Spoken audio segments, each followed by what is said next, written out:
Hello, everyone. Welcome to the Breaking Free podcast. I'm your host, Nathan Francis. Today, very grateful, very humbled to be joined by best-selling author, intuitive guide, Inna Segal. Inna Segal is like awesome. I love her work. I love her book. For those that don't know, if you're watching on YouTube, this is her book here, The Secret Language of Your Body. I refer to this book quite a lot in the work I do and obviously my own journey as well. So, very happy and very humble to have you here. It's been 2 years in the making, and yeah, I'm really looking forward to our conversation today. Welcome to the platform. Thank you so much, Nathan. I guess all good things are worth waiting for. 100%, 100%. I was just telling you off air, a friend of mine referred me to your book probably 3 years ago, and then I obviously ordered the book after I had it for a bit, and then the cards, and yeah, just a really transformative sort of book on my journey. And as I said to you off air, whenever something comes up, it's an awesome read for those that don't know much about it. It's the emotional component to an ailment that you have, and whenever I have an ailment or something come up, I'll refer to the book and I'll read the passage about it. It could be pressure, it could be anger, whatever it is. It's always bang on. So really awesome book. How did that all come about? And tell me more about your journey and who you are, and because a lot of my younger listeners won't know much about you. Well, I actually started very young. So Oh. um, I I was in a lot of pain from an early age. I had psoriasis all over my elbows and my knees. I had digestive issues where I'd end up in a hospital and nobody knew what to do with me. I also had back pain, which was probably the thing that was causing the most pain, and all of that was connected to great anxiety because it all started from maybe when I was 6 years old. I remember already being in the hospital for digestive issues, and then it continued from maybe 14, 15. I started getting this back pain, and my mum was very kind of into medicine, I should say. She didn't really know anything about alternative medicine, and so she just kept taking me to doctors, chiropractors, physiotherapists. And when I was about 18, I met my partner at the time that I had a long-term relationship with, and he was very open to these alternatives and took me to kinesiologists and different healers and different, I guess, massage therapists, anybody who was doing anything that was a bit different.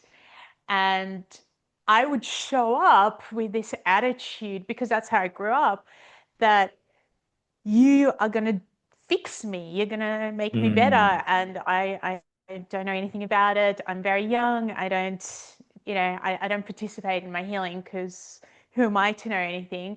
So fix me. And my moment of transformation came when I was about 21 and I was in agony, absolute agony, and or maybe just under 21.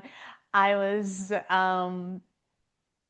I'd been in this horrendous pain where my back was completely twisted and inflamed. I actually thought that I could end up in a wheelchair. I was really, really scared and concerned at that, early age. And I was seeing this chiropractor at that point 3 times a week, and then somebody else every other day of the week. So I was literally, that was my full-time job, was going to see someone. In between, I was studying professional writing. I wanted to be a writer at the time. So when I wasn't at, uni or wherever I was studying, I think it was uni and then TAFE, I changed to, I was, at some health practitioner's office. And we got to a point where the pain was so bad that the chiropractor was the closest to my house. It was only a few minutes away. And I drove there and I just literally felt like I was out of my body from the agony that I was in. And he heard about this whole story again and came out of his office while I was waiting. And he just looked at me and he said, "So your body's stuck." And and I said to him, "Yeah, I know. What can you do to help me?"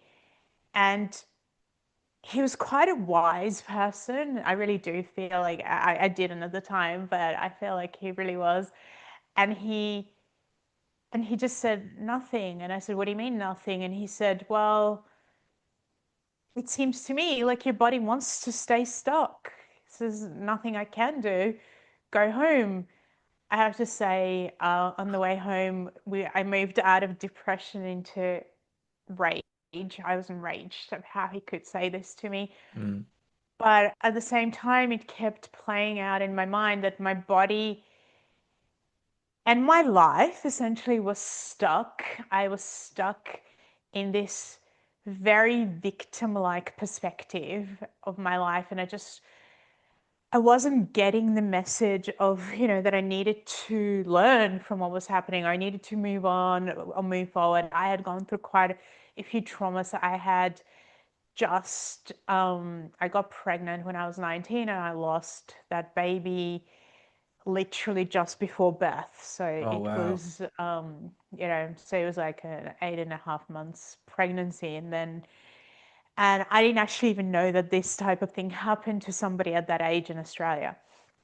So yeah, I was pretty shocked and I wasn't moving forward from that. I was really holding on to essentially everything that occurred in my life. And he was right. And so I kind of felt like my body was speaking, but in a different language to what I consciously understood. Mm. That it was speaking through, hey, you need to process, you need to move on, you need to grow from these experiences, which I wasn't. And when I went home, I had also studied I'd done a lot of acting classes. So I thought I'd write and act. That was the thing I was going to do in my life. And in the acting classes, we had learned how to breathe deeply and we learned about visualization. And so I thought to myself, you know what, I don't know what I'm doing, but I'm going to heal myself. I'm going to take a step forward. And so I placed my hands on my back and I started breathing with the pain instead of against the pain. And then for whatever reason, I thought, you know what? I've been to so many people and they haven't helped. I don't know how to help myself. I'm going to ask if there is something higher, divine, help me Ooh.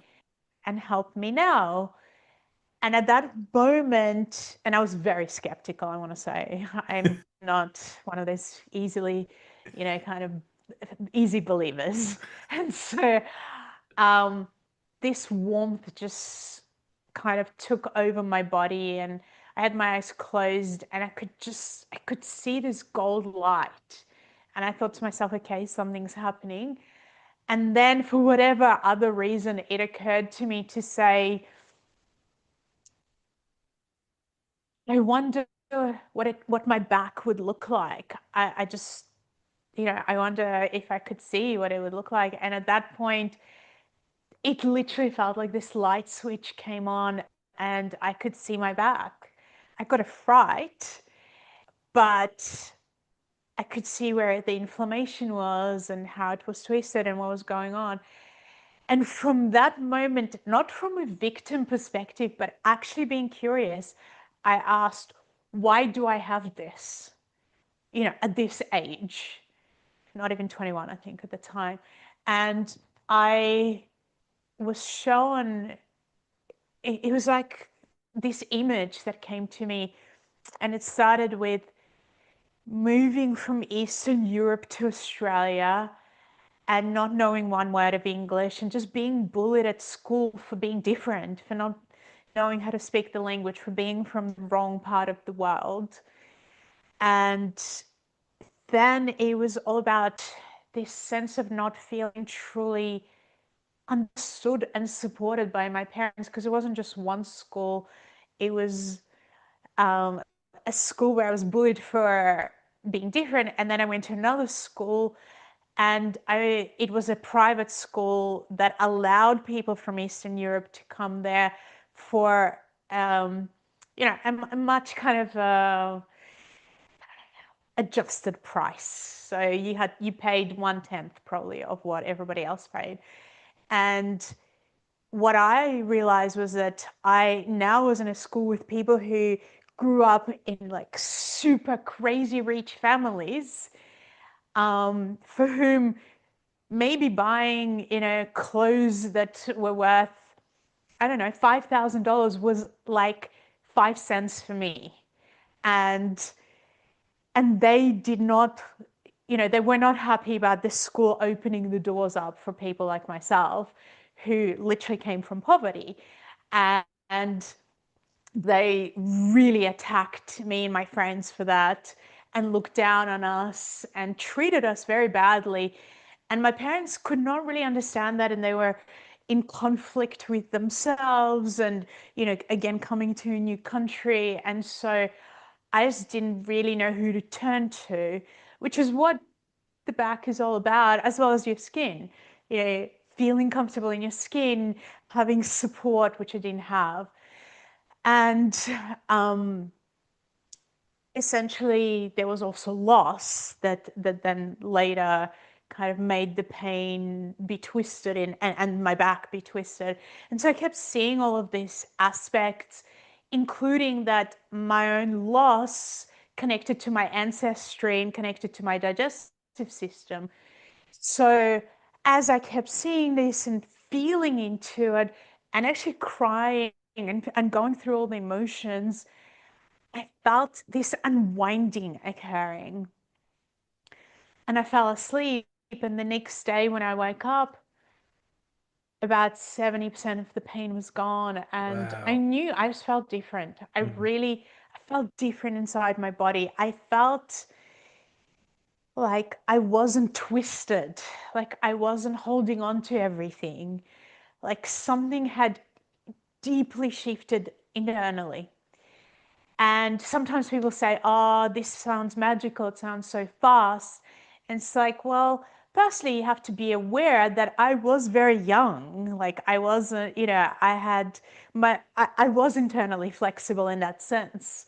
So when we're really young, we can let go of things in an easier way than Hmm. as we get older and more issues show up. And so for the next several weeks, I just kept working on this exploration. I didn't know what I was doing, but I just kept connecting and exploring. And by the end of those few weeks, my skin was completely clear, especially on my knees. It was all over my knees, all over my elbows. It was getting quite uncomfortable and pretty bad. And has never come back. And then my back was better, my anxiety went down.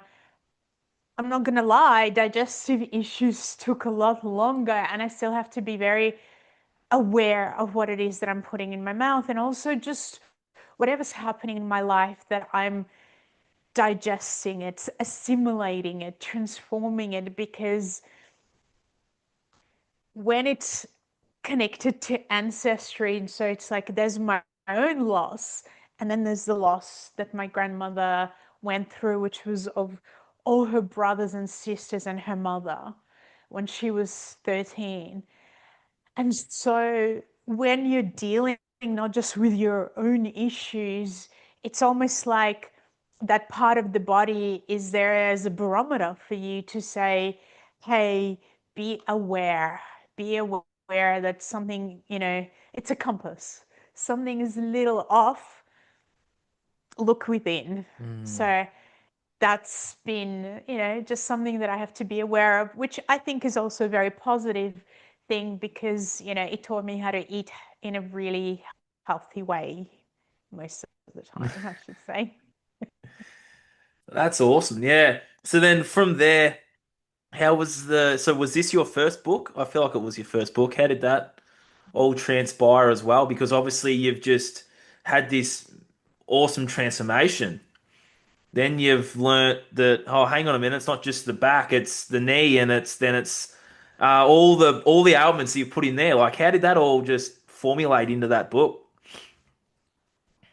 Well, it started with I realized that just like I could tune into my own body, I could do it with other people. Yep. And so I started doing a lot of different courses. And again, it was the fact that I could interview these people like you're doing, and but it wasn't for a podcast, it was for magazines because I want to write. And Yep. I thought, how do I win-win?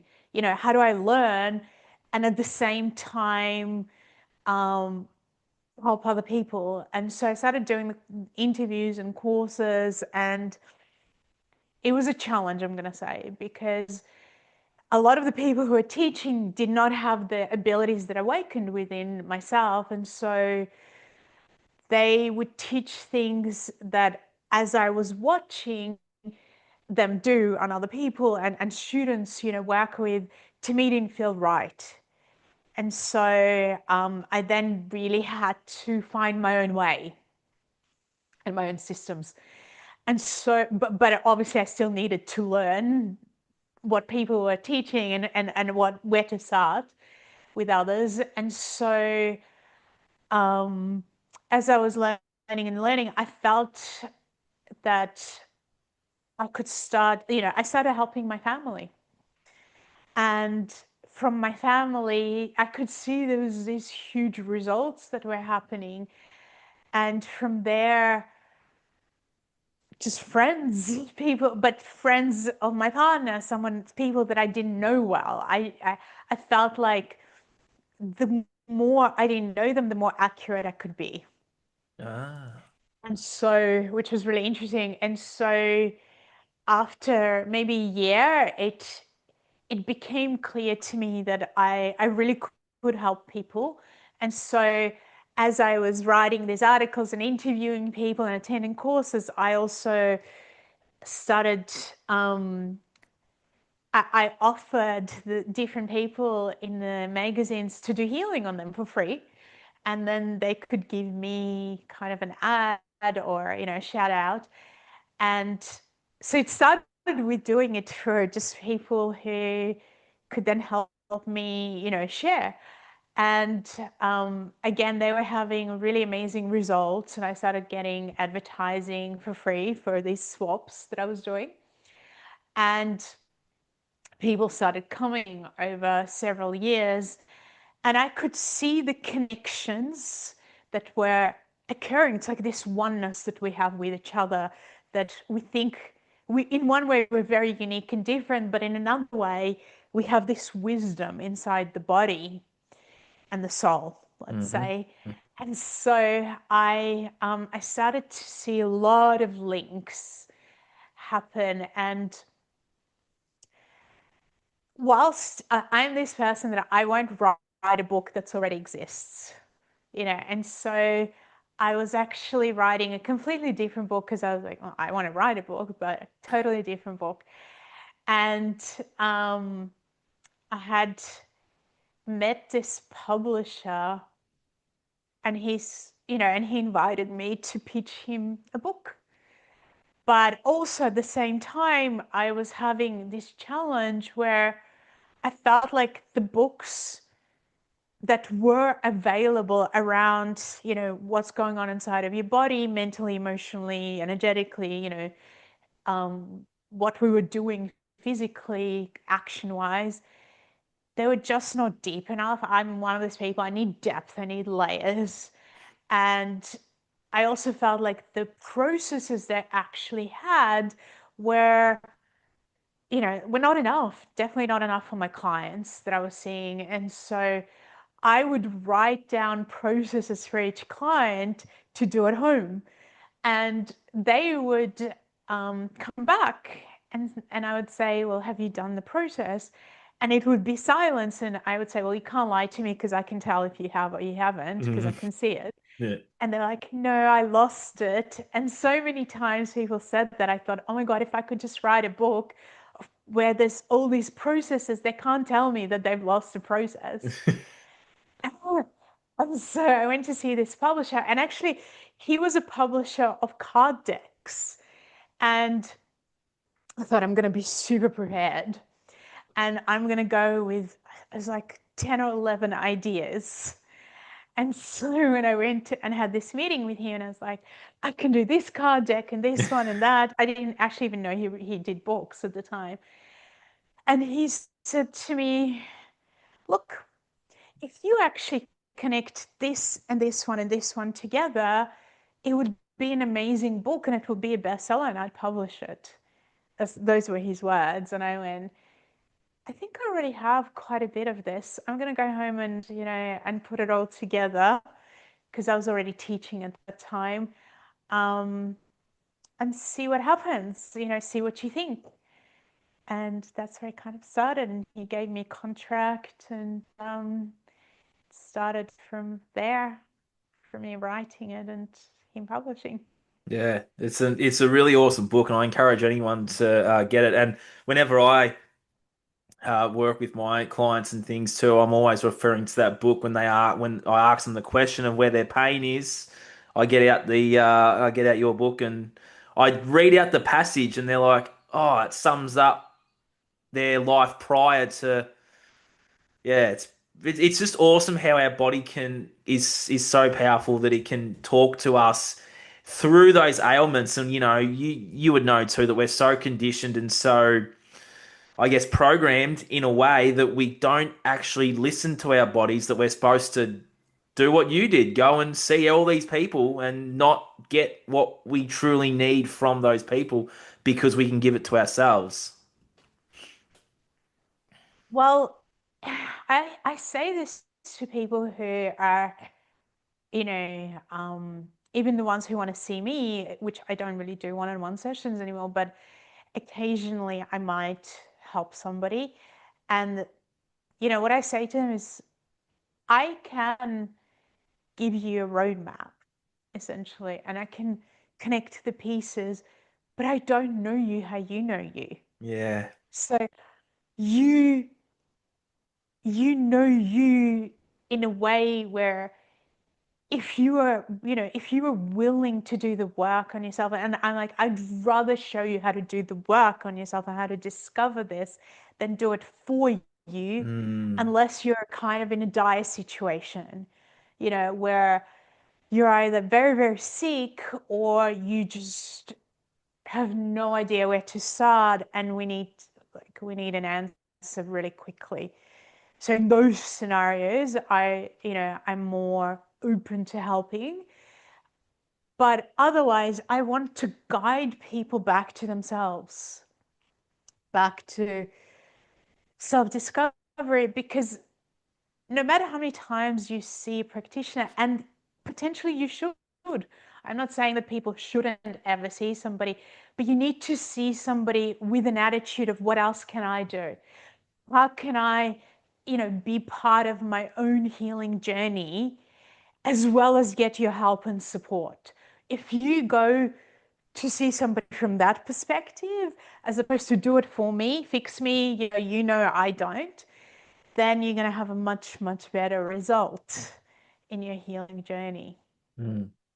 Yeah, it's the intention behind it, and it's that perspective flip, as you said. Yeah, yeah, yeah. So with all of what you do now, and like actually, what do you do now? You touched on that you don't see one-on-one much anymore. So what do you do if someone was listening that wanted to work with you? How could they work with you now if you don't do one-on-ones much anymore? In so many ways, they can. I I go through different, I guess, layers of teaching people. So I have, both free masterclasses and courses that I have recorded. So let's say somebody just discovered my book, The Secret Language of Your Body, and they go, I want to work with this book in the most effective way possible, because in anything, you can work with something in a very effective way, or you can get lost and confused and not necessarily do it in the most effective way. And so I have a masterclass for the secret language of your body. And then if you, with a process, that you can start, in terms of connecting to your body. And then if you go, you know what, I do want guidance in conjunction with the book, then I encourage people to purchase the course, which is quite inexpensive, and to start the journey and to go through all the parts that the course has, which you can work with at your own pace. Or there are also, and I have several different ones for people at different stages of their, I guess, internal development. Or I have my kind of signature course, which goes for 10 days, and it is live online. I'm going to say, so it's live on Zoom, um, where I really give you a foundation of what healing looks like. And we go through everything in that particular course, from how do we work with a thinking self, and what does that actually even mean? And so, and does it connect to certain subtle bodies inside of us? Because all of us from childhood pretty much have been told that we just have this one physical body. But to to do healing, to allow yourself to go beyond just the physical, to understand where it comes from, right?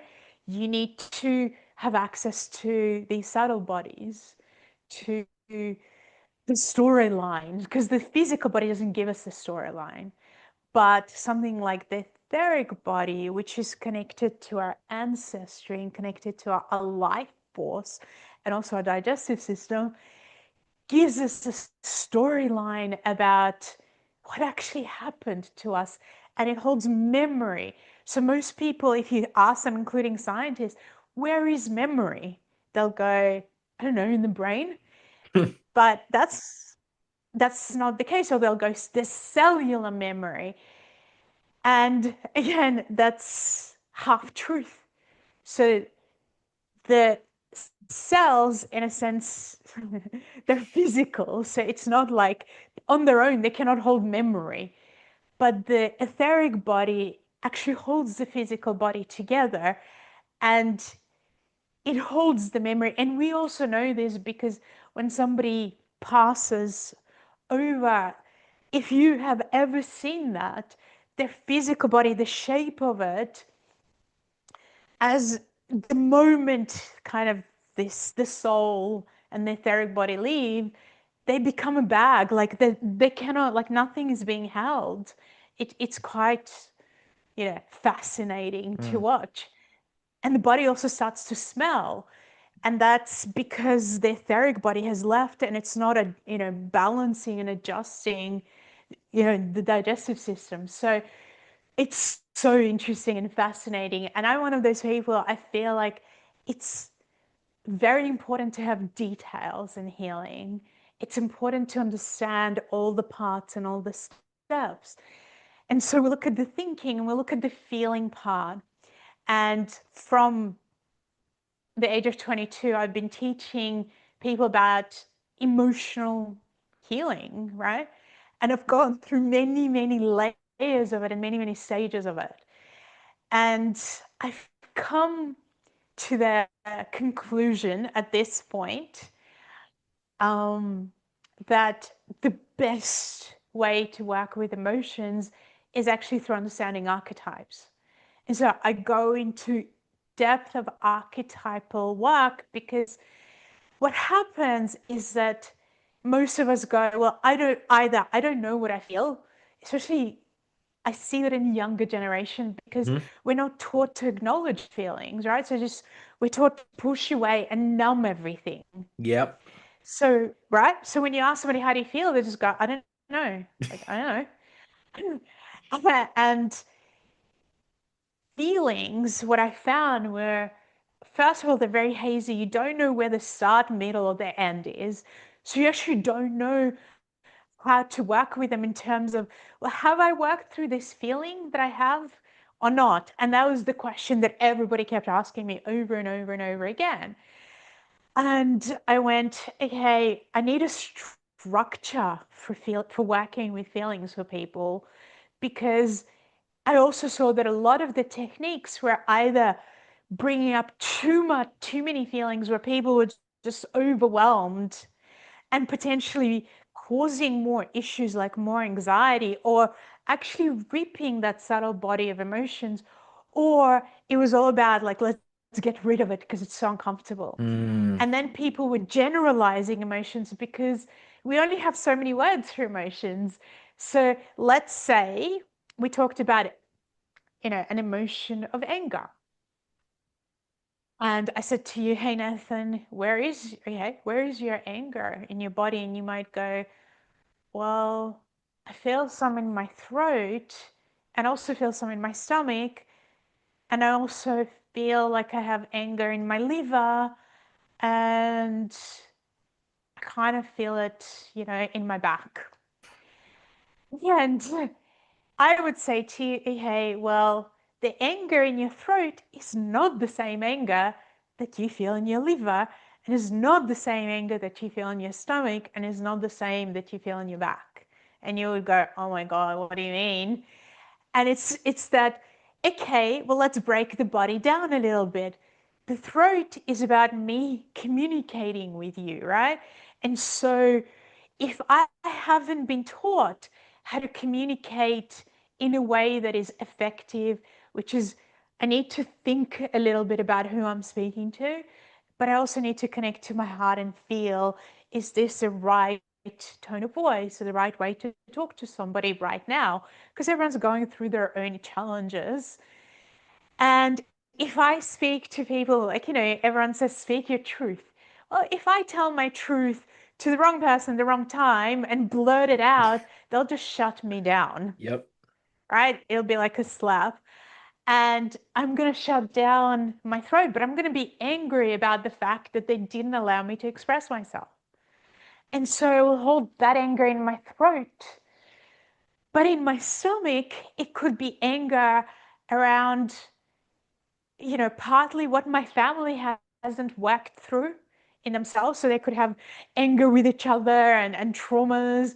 It could be with, when I was a teenager and I was trying to express myself and be who I am, I was shut down. I was told that I needed to be different to fit in, because this is actually about your teenage self a lot. And then if I look at the liver, then I would go, well, what are your relationships with males, or also, or your capacity? What do you feel your capacity is to do exactly what you want and achieve what you want? And so you might feel really frustrated that no matter how much you try and do things, things are not happening. Or it could be connected to your dad, that he had all these expectations of you and he never acknowledged you. This is especially with males. So that could be that anger, but it's all numbed and suppressed, right? Which also leads to addiction. And then you have anger in your back for not being supported. And it's like, well, how the hell do I deal with all of these different parts of my anger, right? So when I scream and shout and bang on something or punch, a punching bag, which anger am I actually releasing, if any, is the question, Mm. or if I'm on the floor breathing. So I just felt like the more general, the more confusing, because people could scream and shout and do all this, and then tomorrow they still feel angry, Yep. And so I went, okay, we need a structure of understanding how how much we're progressing. And so I connected back to Jung's teachings. So, I was trying to look at what's the foundation of the teachings that we already have, and how do I take this further? And I went just the same way that I wrote my book about connecting to all the different parts of the body, which is that oneness. The the archetypes that we have within us are also giving us a story. And my curiosity was, I wonder if they have thinking, feeling, experiences, as well as, archetypal symbology, memories, which is giving me an understanding of where I'm at and also ages. And so as I started exploring it, people went, oh my God, I now know exactly what my anger is really about. And I can see this, this part of me, this archetype, and I can work with this part, communicate with it, and actually help it to grow. Right. And so a huge part of healing that a lot of people skip essentially is the fact that all of us at different points in our lives have been shut down to some degree. And these feelings and this, sadness, anger, grief, you know, fear are so connected to the fact that there's some part of me that didn't grow fully. And Mm. because it didn't grow, it's actually operating in what people call the subconscious. And they're, and we call it maybe the shadow.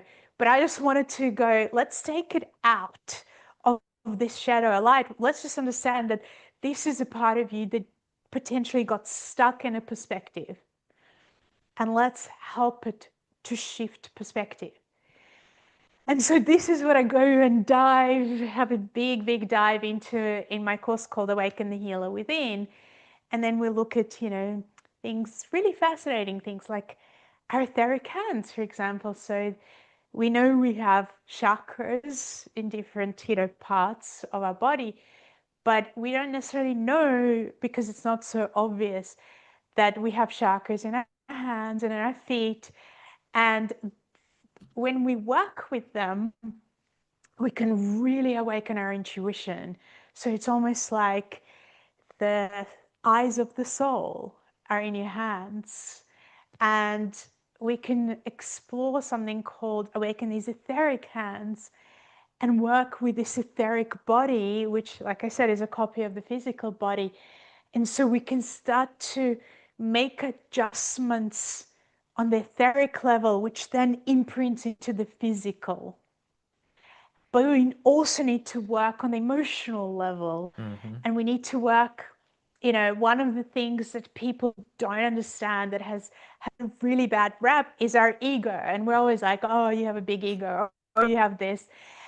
And what we don't realize is there's two parts of the ego. There's the lower self that, we need to not erase or get rid of, but we need to redeem it.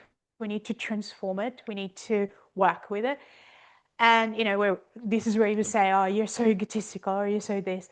And there is the higher part of the ego, which is actually connected to your uniqueness, your sense of self, and where we can awaken a higher wise self. And both sides need to be worked with. And even with archetypes, we need the wise self to kind of re-nurture the lower self, the stuck self. And so we explore all this, and yeah, it's very, very profound and exciting. And we also look at spirituality and what it means. And yeah, how do we work on different parts of ourselves? And there's obviously a lot more. So Mm. people can either work with me in that live capacity where, we connect every day for this period of a 10-day kind of period. We do have a day off to assimilate with lots of homework. Um, or they can do the self-paced courses that I have. So that's the way of connecting. Awesome in there because there's a lot that we can now talk about for the next little bit. So you've mentioned archetypes a few times. So if someone's listening, though I'm sure there'll be a question, I'll ask it for the person out there. What are the archetypes that you're talking about? Yeah, so all of us have experienced childhood, right? Mm. So we start with the archetype of the inner child. Mm. And what's really interesting with the archetypes is that it's not just your childhood. It's every time you feel a little bit lost now, or you feel a little bit like, oh, I feel confused. I don't feel like I know what to do. I don't feel like an adult in some area. It's like if I start learning technology, and my partner is amazing at technology and I'm just like horrible at it. I feel like a child, right? It's like he's explaining to me and I'm going, oh my God, this connects into that inner child archetype. It's not just your childhood, it is your childhood meeting you now, is Oh. the archetype, right? Mm. And then we have an archetype of the victim. So Oh, we've yeah. all felt like, oh, this is so unfair. Oh my God, why is this happening to me? What have I done wrong? Why are you doing this to me? I'm trying so hard. And so, again, this archetype, when we start to recognize the voice, right? It's very, very important to learn the voice of these archetypes because we say, I'm anxious, for example, and I would go, well, which part of you? Because not all of you is anxious. There's a part Oh. of you, right? So if we really want to have the power to work with this anxiety, we need to identify, is it the victim in me? Is this the inner child? Then we have the saboteur. Oh, yeah. We've all experienced self-sabotage, right? And Mm-hmm. it could be as simple as I'm late. I'm always late, and because you're late, people get frustrated or things start happening. So, where or you procrastinate. So there's a procrastinator archetype within us where we make excuses, which is very connected to the saboteur in a way. So we're Mm-hmm. constantly making excuses, we're procrastinating, we're sabotaging. And once we start to actually understand why, and also we start, it's almost like we start to create a structure around them where we go, okay, if I was to connect to the victim in me now, what would that part look like? Because we also have the feminine side and the masculine within us. So we have on the left side is always the feminine because it's connected to the heart, and the right side is always the masculine because it's connected to the liver. And each one is actually sharing lots of stories with us. So I might go, well, I feel like a child, but is it connected to the feminine part of me or the masculine? I feel like a victim right now of my circumstances. Is this connected to me feeling like a victim because nobody likes me? Or am I feeling like a victim because I'm trying so hard to make things happen in the outside world and I just can't, which is more of the masculine, whereas internal kind of feelings about do they love me or like me? Do I like myself? Do I nurture myself? Do I give myself time? Is much more feminine. So as we start connecting these pieces, we can call on that archetype that is having that particular feeling that I'm experiencing connected to several stories. And so I'm going to say one other thing that's controversial. People are always saying we need to get to the root cause. It's just Oh, like they root are. cause, root cause. Yeah. And I'm like, what the hell does that mean? I'm sorry, I'm confused because there's no such thing in my reality. And I can see into the body.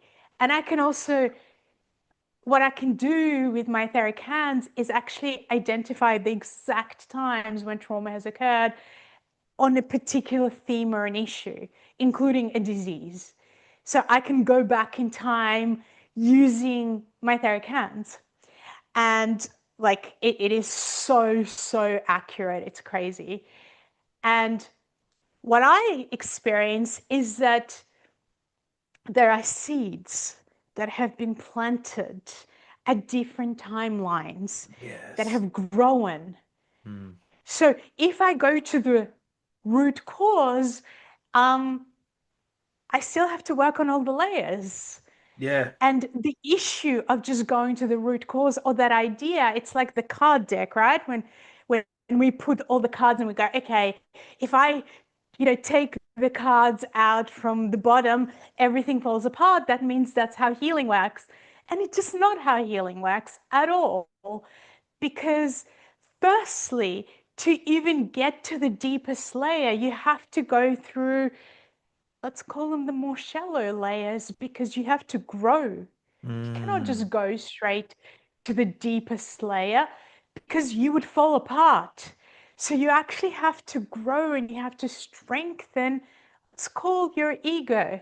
You have to strengthen your sense of self, your wise self, so that you can hold what may show up, right? So you have to work through these layers with wisdom at the time when you go, I can look at this now. I have enough wisdom, enough life experience where now I can understand this. If you were to look at something that's very difficult and you couldn't, and you didn't have the guidance and you didn't have the support, what would actually happen is you would fall apart. And I'm writing a book at the moment about different stages of healing. And when you would skip several stages of healing, and you would actually, instead of having an amazing, like beautiful release and relief, like I did with my own experience, what would happen is you would have a kind of shocking release to your system where your nervous system essentially is not flexible enough to move through the trauma that you have not, you're not wise enough and strong enough to face. And so then you end up with potential hospital visits because your body is going into a, trauma response as opposed to a release response because it's too fast, too much, and you're skipping too many steps. So you're essentially, I totally agree with this. So essentially, because I find that it's a continual layer. You're not going to get necessarily to the root because as you grow and evolve, as you said, you're going to continue to strip back more layers and go deeper and deeper and deeper. And I've found this too in some of the work I do, is that you're essentially bypassing some growth to get to that root that you're not ready for. That's essentially what you're saying. You're basically bypassing. Is that right? Yeah. Absolutely. And Yeah. then I had this experience, right? And I'll give an example. Yeah. So, um, years and years ago, I was actually creating this video because I wanted to show people how I tuned in and what I did. And so I was, at that time, I was in Paris and I was doing it with this woman who had done some of my workshops in Paris. And she didn't really speak English. So I had my translator there, which was her best friend. And so I tuned into her and I said to her, you know what? And I started with her nervous system. I said to her, what I'm seeing is that your nervous system is kind of operating, it's like in this fight or flight response at the moment. Yeah. And it's actually connected to a relationship and it's connected to with a man and it feels quite violent. And she went, you're wrong. Oh. And I went, and I thought to myself, oh, that's really interesting because either it was 9 o'clock at night at the time, either I'm really tired or she's lying. And I'm pretty sure that since it's her body that's showing me, she's probably lying. And so I said, or being dishonest, let's just say, rather than lying. And so I said, okay, we're going to stop filming and we're going to talk about this. And so her friend came and started translating, and and he said to her, I don't understand, why are you being dishonest? And she said, because I've dealt with it, so she cannot possibly be seeing this. I can't tell Oh. you how many people have said this to me, Yeah. right? Because because they skip the steps and they think they've done the root cause. They go, okay, it's done. But what they also don't understand is how cycles work. And we have, from the age of 21, we start to have 7 year cycles Yeah, we do. that, and they're astrological as well, that keep Mm. repeating. And each year of that cycle, you're actually revisiting something earlier on that you didn't deal with because you didn't know how to deal with things when you were a child or a teenager. And now you're having to face and, deal with it. But often we don't know. We just go, oh my God, I wake up and I have anxiety. I don't know why. You don't realize that you are going through a cycle connected to yourself when you were 3 years old, when you were potentially merging with your mom and she was having anxiety and you wanted to save her or help her. But as a 3 year old, you couldn't. And so you took it onto yourself and then created all this layered stuff, but now you're feeling it, and you're 25, you're 35 or whatever, and you're going, I don't understand why I'm feeling anxiety this year. Well, because you're actually reliving something that happened before. And we need education. We need, if we had education, Nathan, we would have probably half, if not like 80% less of what we call mental illness. I agree.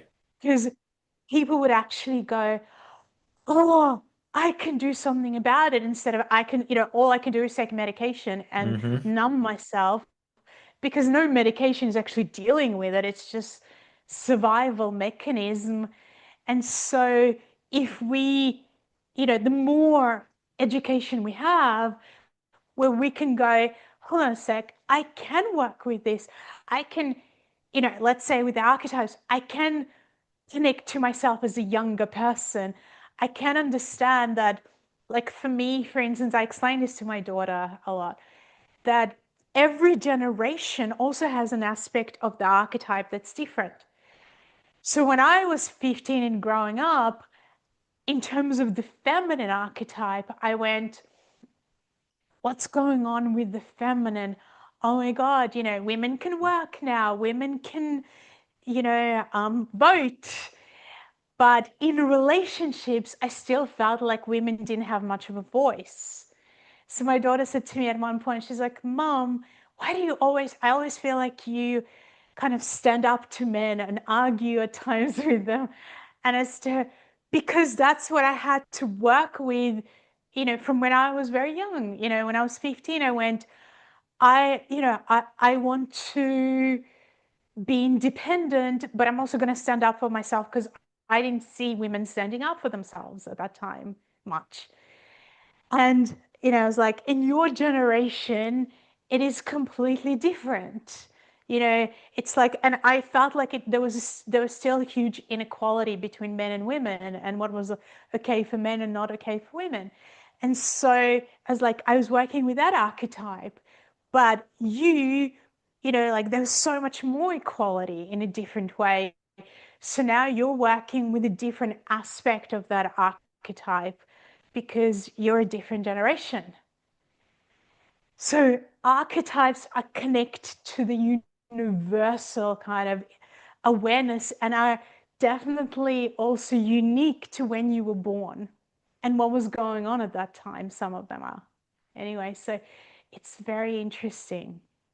It is. And there's like so much to talk about within that now as well, which is all running out of time. I could sit here and talk to you for like 2 or 3 hours. You know what I mean? Yeah, like this, like, everything that you're saying it's so true because. I find that even when you like, I feel like it's not an ego comment, but it's a comment of I've done this now. Like I've gone through that, whatever that was. I've healed that. You probably hear that a lot too. I've healed that, yet Yeah, it will come back up, and people are often wondering like, well, I've dealt with that, so why is it here? But I always say it's just encouraging you to go deeper, yeah, deeper again, and it's an onion that's never really gonna. disappear, but you'll be able to. I find you'll be able to not necessarily manage isn't the word, but like manage it and deal with it as it arises as you get more tools and resources and you grow into you know bigger parts of yourself and you've got more tools and resources to go. Well, this has happened before. This is this is obviously encouraging me to go deeper. So we ask those questions and we do the inner inquiry, as I'm sure you're aware of. And then you can understand that this has come up again for a reason, though. There's always a reason for it too, right?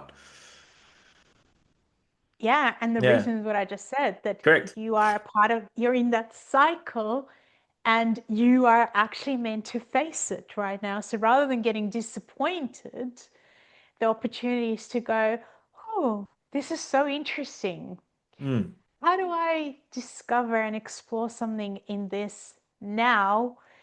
And of course, if you skipped a lot of steps along the way, it shows up in a way that's more frustrating and disappointing, as opposed to if you've gone, and steps, we're talking about layers here, as opposed to going, where's the root cause? Let me yes. find the root cause because I don't really want to deal with any of the layers.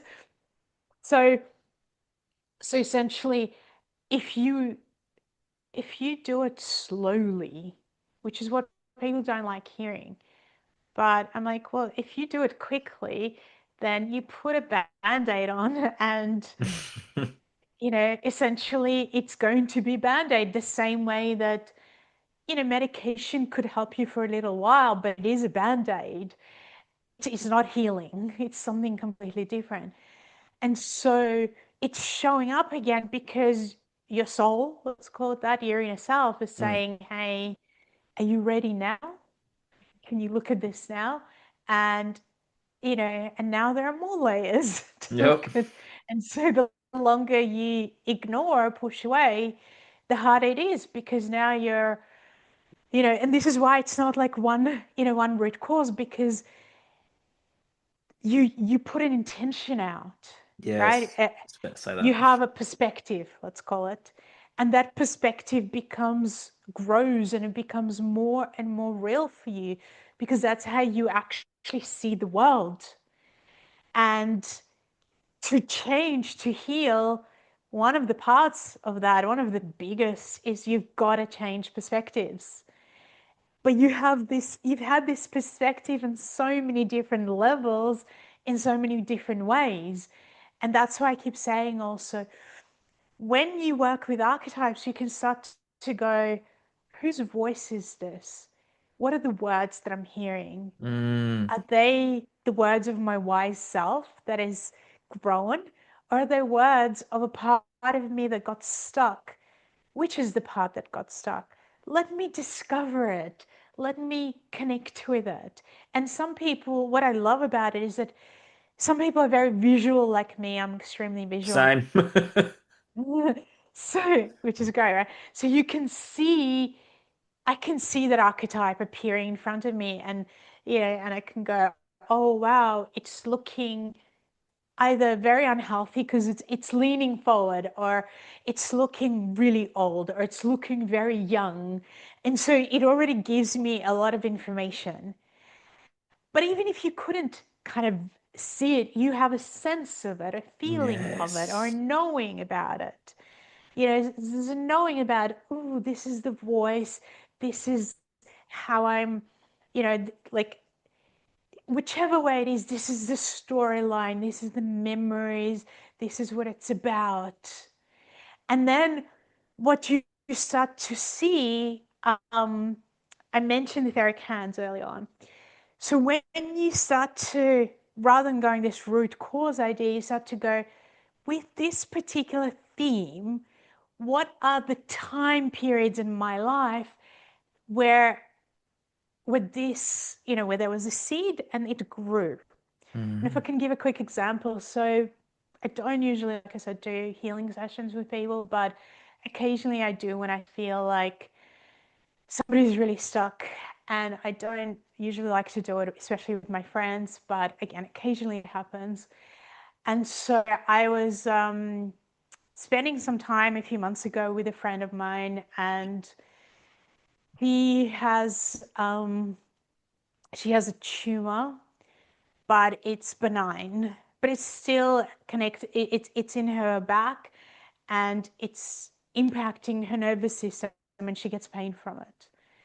And so I was like, I'm really curious. One, why? Because it's been there for a long time. Why it's benign, and two, exactly where it came from. And so again, using my etheric hands, I went, hey, I'm going to connect to your etheric body because it's your memory body, because that's where I want to get this information. I'm not interested in making it up or you telling me.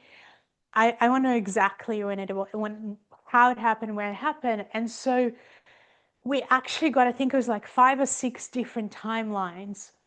And what was fascinating was we did go back to when she was, I think, 6 years old.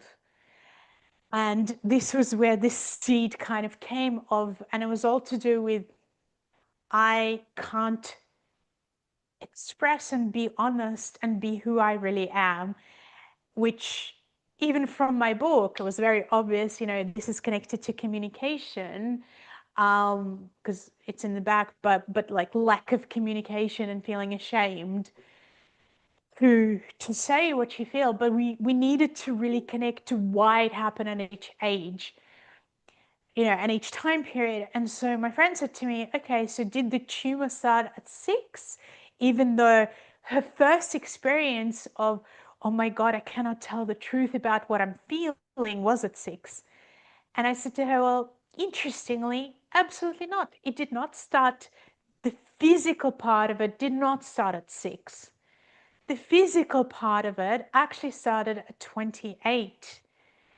And what was interesting was that at 28, firstly, you know, so it was around the throat, and it's also when the throat chakra develops. But so I found that fascinating. Mm. But also at 28, she made a decision to be in a relationship with somebody that she knew her family disapproved of.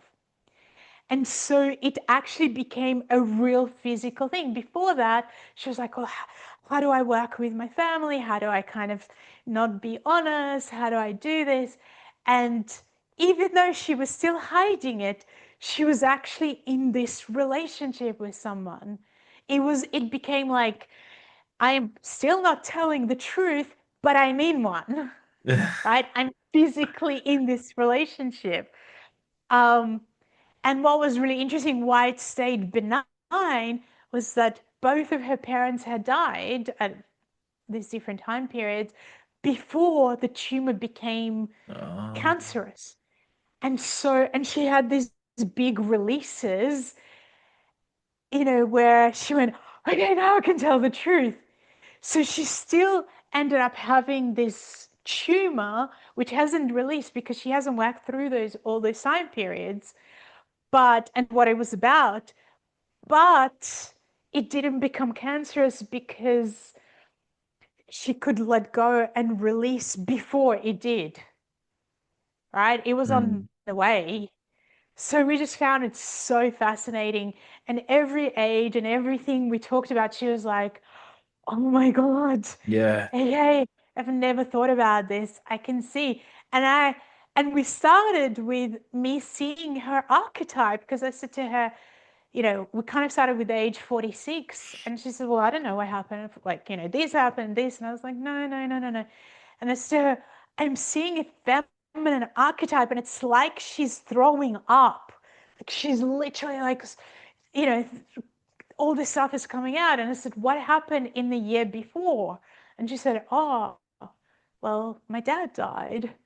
And I could then just be free to be in the relationship that I want without having to pretend anymore.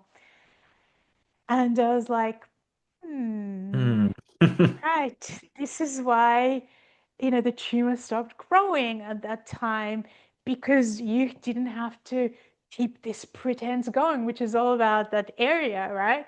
But pushing it back, pushing it back.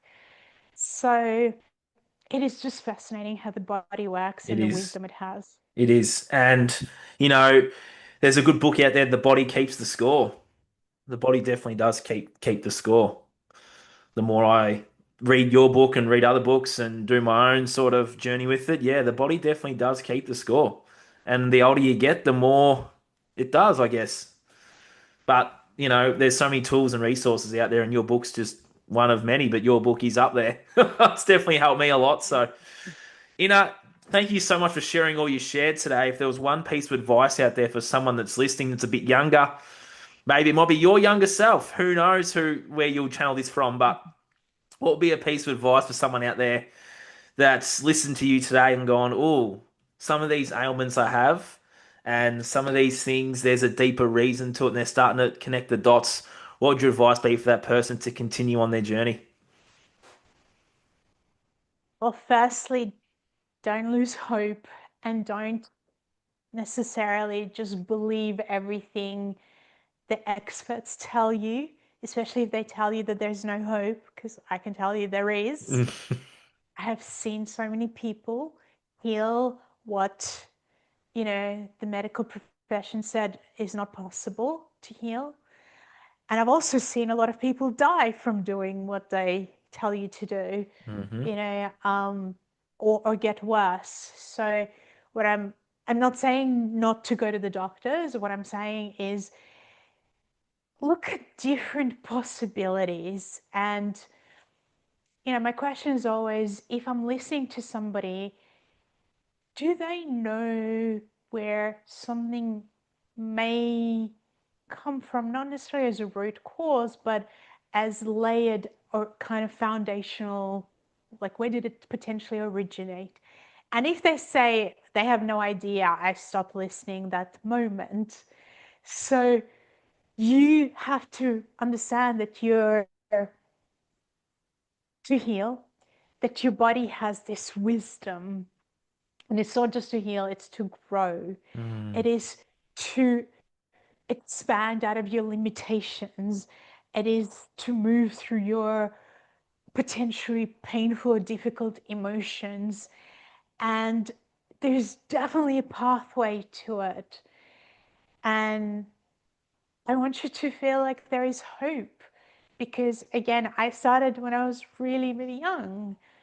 And so I feel like the younger you start, the more exciting the journey is, because then you don't have to kind of be a victim of what happens to you, and instead you embrace that empowered path where you go, anything and everything that's happening to me, there's an opportunity to explore and discover something deeper and wiser. And there's an opportunity for me to grow internally. It is an opportunity for me to embrace more of my creative colors, more of my flavors, essentially to be more of who I am. And this pain or this challenge is actually guiding me towards it. And I just don't know it yet. So whether you start with a book, whether it's my book, The Secret Language of Your Body, or another book, or you start with finding, a practitioner, somebody who can lead you, or, again, go to my website, innasegal.com, and explore some of the free resources and then see, where you can go. Whichever way you start, the most important step is to start and to understand that it's not magic. Healing is not like curing. It's not about instant. It's about wisdom Mm. and actually learning and growing, as well as releasing pain and trauma and, diseases. Well said. Thank you so much. This was awesome. 2 years in the making, and you Mm. definitely delivered a lot to take away and a lot to learn from.